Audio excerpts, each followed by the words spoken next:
Good afternoon, everyone. Welcome to Pommyinoz. Welcome to Pommy's Ponderings. I'm the Pom, your favourite Englishman with a little bit of blue bias.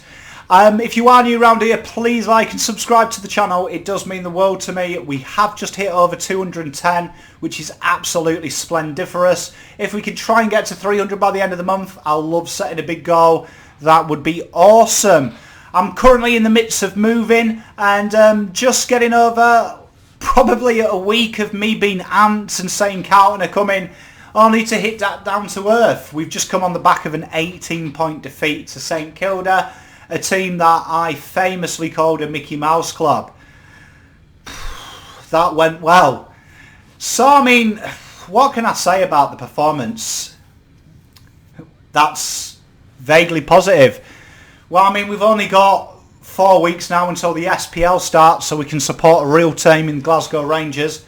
There's a good bit of positives. But, I mean, let's be honest. I mean, this was an abject performance. And there is so many questions I've got of this team.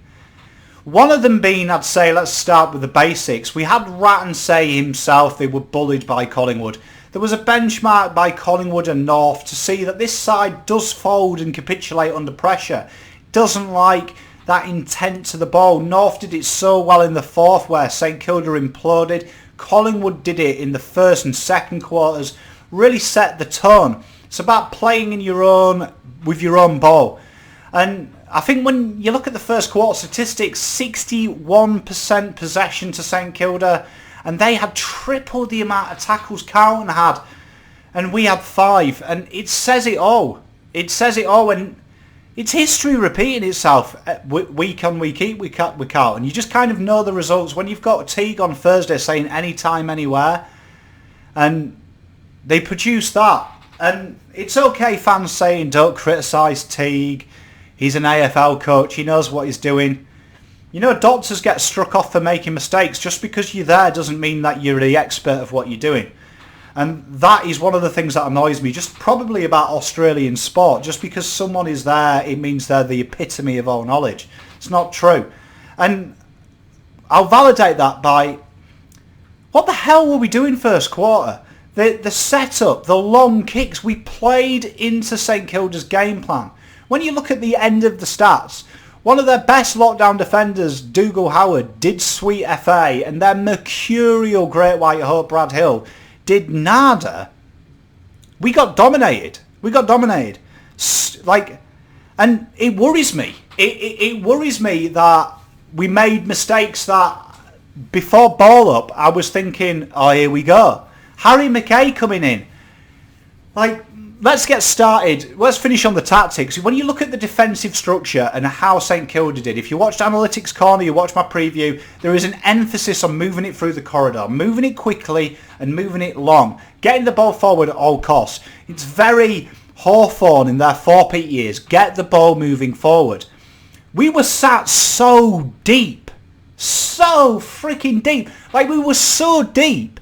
I'm pretty sure Jones at fullback was in my back garden. And I am 100 k's away from the Marvel.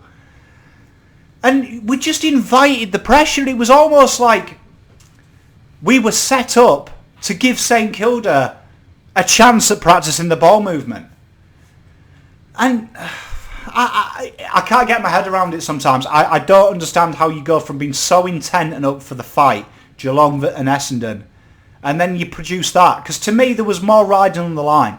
And I don't care, Ratton's a legend, this club. I love him. But he's no longer part of us. It's a time as a player to make a stand and say, we got rid of Ratton, we love you, but let's prove it's the right decision.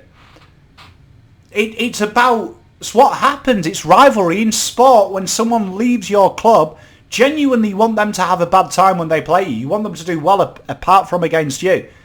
We looked like we were giving him a serenade. Because honestly, I'm telling you, St Kilda aren't that freaking good. They're better than us. I call them a Mickey Mouse club, so we must be a freaking Wiggles club, man. What's going on? 5 tackles. There is players there with 0 tackles in a contact sport. Am I missing something? Even the American sports where they wear bed covers to the sporting field lay more freaking tackles than that. It's an absolute aberration. Aberration tactically. To be tactically outclassed is unacceptable at elite sport from the very first bounce. There is so many questions I've got. Geary looked like Tony Lockett for half of that, and he was doing a lockdown job on Doc. Why did it take us so long to move Doc? Because Geary doesn't have the legwork to handle him in midfield. Why is SPS and Williamson there and passing it back to Doc when he's locked down, when they've got the pace and the intent to break lines? Our ball movement is required from that break-off halfback, that zip, that run and carry, and no one thought of doing it. Everyone just kept giving it back to Doc and going, oh God, he's getting tackled. Like, this isn't rocket science. Like, I can't plead this enough, but there's a reason that stereotypically sportsmen are considered not your upper echelon of intelligence, because it doesn't require intelligence to play it. It's just simple, basic stuff. You see something, you fix it. And we make it look like it's trying to get a man on Mars, man. That is beyond acceptable. I'm sorry, that is beyond acceptable. I'm livid. You saw how high I was last week. How high I was. I really believe these boys had turned a corner. And I feel like a parent with them. With my kids as well. I see the talent, and then they ultimately let me down, and I feel lost and heartbroken. Because that is not what this 22 is about.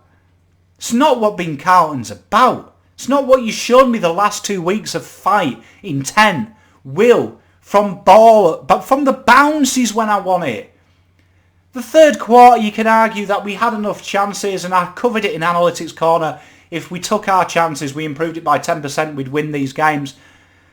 Behinds from 30 out. Sweet Jesus, kick. I mean, the wonderful thing about Australian rules football is we have 3 sets of goals. Like, hit the middle one, the one in the middle, watch Rocky.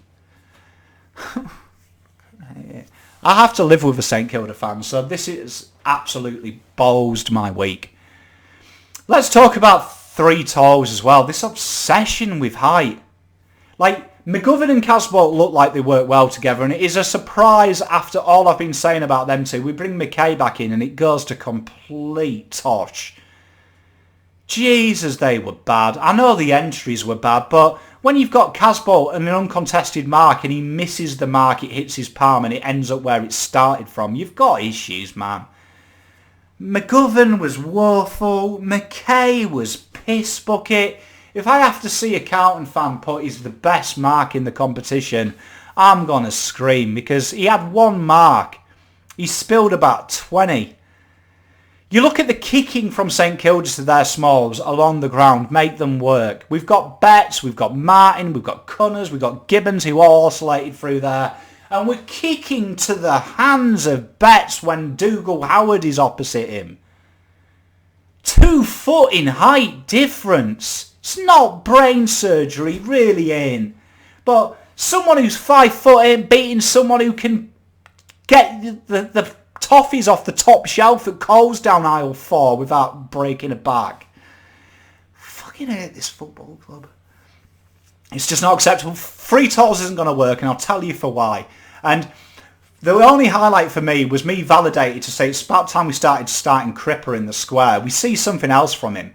Because Steele had no clue what to do. You start him in the square, you mirror what Dimmer said about having 1 tall, 1 mobile tall and a medium size. If Cripper's there, he gets into the game early from ball up. He's very awkward as a matchup. There's your 3rd tall. You bring him back because when he's not in the midfield, suddenly Setters steps up, Walsh stepped up. You look at their numbers when Cripper went forward, they were really good. Real good intent to the ball. To me, Cripper should be that icing on the cake for us. When we're getting smashed in the middle, we bring him back. Because Cripper went into this game with a losing record on Steele and seemed more obsessed with ragdolling Steele than actually playing the game. Steele's mugged him off. Absolutely mugged him off. And the only tough thing about Jack Steele is his surname. Like, frick me. Play him in the square, drop McKay, just have 2 forwards, just pick 2. Any 2 fucking talls. Don't care who it is. Don't care if it's Ben Silvani, Finbar, Dave in the old dog and duck, just play 2 forwards. Because every other team's doing it. Just because other people aren't doing it doesn't mean there's a secret. It's probably because it won't f***ing work. The game has moved on. It's all about forward pressure. It's about pace. It's about pressure on the ball. It's about intent to ground ball gets. Tall players don't do that. Are we living in the 80s? Have we gone back in time? Has someone got a DeLorean and we're thinking we're playing a different sport? Destined to fail having 3 tolls. You won't win football matches. Look at the goals we score when we have 3 tolls. It's poo bucket unless Charlie Curnow's there, and that's because Charlie Curnow knows what a ground ball get is. Like, it helps Cripper out. Cripper is proving he can't play through a tag. Now, I know that might be hard for us Carlton fans to accept. Sorry to break the illusion, but he can't. He's been taken out by players like Clark. He's been taken out by some complete muppets of the game, man. Cripper playing from the square coming back allows him to be Dustin Martin. He's got that ability. He lacks Martin's pace, but he makes up for it in brute strength and ignorance. Play him out in the square, have 2 other toes. For me, it would be Casbolt and it'd be McGovern at this stage, because Harry looks knackered. He was blowing from the first bounce, man. It's just... It's when we lose tactically, I can't bear it. I can't actually bear it. Pisses me off. I don't like looking like a mug. Don't like getting excited, saying counter back, texting my Richmond mates saying enjoy the spoon, we're going finals, and we do that. And it's okay people saying, oh, St Kilda are good. They're not good. They're not. They're just a good side who are playing aggressive football when everyone else is being soft and playing containment football. Fair play to Ratton. He's getting the best out of these guys. But they're not a top side, man. They're sides we should be beating. People talking about them as finals chances. We'd won 2 in a row. A young side should have been up for it. They weren't up for it, man. The scoreline flatters us. They battered us all around the ground. Absolutely all around the ground. They had 2 less men than us. They're Mercurial Hanbury. They're tough nut. They're good ball user. He died in the arse back at the second. We still couldn't get on top, and when we did get on top, it's the same offenders. Cripper missing simple chances. It's like a freaking shit story. It's like up there with Twilight Saga as complete gash, but you watch it. It's a tough one, boys and girls. It really is. And I know you guys love the roller coaster of emotion that is me, but it was just abject performance for me, and I'm not a fan. I'm not a fan of losing, doing the same things all the time, man. Like these forwards have to go. You can't play it. And I don't care what anyone says. You can't play it. It's impossible. It's not working. It's been proven. No other side does it. We're not onto a secret. McKay, McGovern and Casbolt aren't mobile enough. You're forgetting Charlie Curnow is a freak of nature. He moves like a mid. I mean, let's look at it. I mean, Plowman, he was meh. I mean, Jones did okay. Some wonderful spalls in the third. Kid Simpson looks as soft as butter. We've got to start understanding this. It's all right making posts as he's the number 1 loser statistically in history. Like, that is not something that you put #warrior on. That'll be a bad thing for Simpson. No sportsman in the world wants to be remembered as that.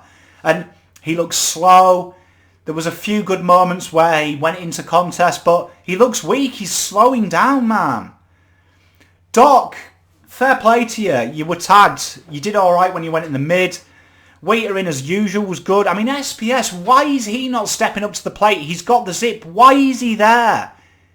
Last week we were commending him for his lockdown ability, but for me he's one way, one-dimensional. He goes that way. Why is he not stepping up? Murphy was anonymous. The only good thing he did was take the smile off Carlisle's face the moment he freaking punched him. Cripper, just good when you went in the goal square, woeful on the ball. Sam Walsh, I can't believe I took you pick 8 in our fantasy draft. Mitch McGovern, garbage. Levi, non-existent. Jack Martin, thank God for you. I love Jack Martin. Get me more Jack Martins. Clean with the ball at hand. Looks to make things happen. even when we're 40 down and you get the ball, you put a smile on my face. Thank you so much, because I would have probably not been here if it wasn't for you, Jackie. Mate, you give me a reason to get up in the morning, mate. But what can you do when they're kicking to one-on-one contest with your mate? You took your goal well. I'm sorry you're back, mate. Harry McKay. The next Buddy Franklin. Please, calm it down. Gibbons took his goal well. I mean, he looks like he's going to make something happen. Pitner, he competed well. He was just beaten by the better man. But, I mean, the problem we've got is when he's winning hit-outs and the mids are allowing the opposition to rove to him. Uncontested is a joke. Cunners didn't quite back it up, but the intent was there. But, God, he's a cock tease, isn't he? Like, I really thought 30 touches last week he'd get there. Ed did what Ed did, really, just stop other players playing. Willer, again, CSPS, like, breaking down at half-back flank and then turning into trouble, falling over and turning the ball over. Why are we doing it? Some of these players have the spatial awareness of a giraffe that's been put on a helter-skelter. Frig me. Noon's back to his same old, took his goal well, dropped back, but I mean, looked alright when he dropped back and took over Dockie's position. Phil took his goal well. I'm glad he got his goal. He looks like he's up for it. Setfield. Tell you what, Teague, if you're watching this, screw Cripps out of the midfield. Start him in there, because when Setters is in the midfield, he looks good. Clean, good use, takes his goals well. One of the few midfielders that's ever heard of a drop punt. Yeah, I mean, what can I say? I mean, I'm not even going to comment on the umpires. I mean, people have criticised Rosebery, Du Bois and Wallace, but I mean, them free kicks were petulance. 90% of them, watch that game back, were petulance. Like, when you've got idiots clearing people up 20 metres off the ball, you know I'm up for, I want intent from the start, but frick me, man. When you're 40 down and you've got momentum, don't do dumbass stuff. It's tough. Now we go to Queensland. We've got Port Adelaide and the Doggies, and honestly, boys and girls, I just don't know at this stage. I'm angry. I'm doing this raw. You're seeing me. I'm actually heartbroken. Like, spent a good hour last night just crying into my coffee. It's pissing me off. I'm sick of doing it. It hurts, man. Because these boys are better than this. So much better. And that performance was just absolute Mickey Mouse. They didn't have a fucking Scooby-Doo half the time against a side that is so one-dimensional. Look, here, I'll show you. These are my notes from the freaking review. Exactly how they played. If I know it, I'm a Pom. Over to the Doggies. Got a lot of football to go on. That's it. Just let me know what you guys think. Like, cheer me up. Honestly, I'm at death's door. I feel bad. Tell me, give me some love, guys and girls. Have a wonderful week. If I don't see you through the week, I'll see you through the window. As always, Pom out.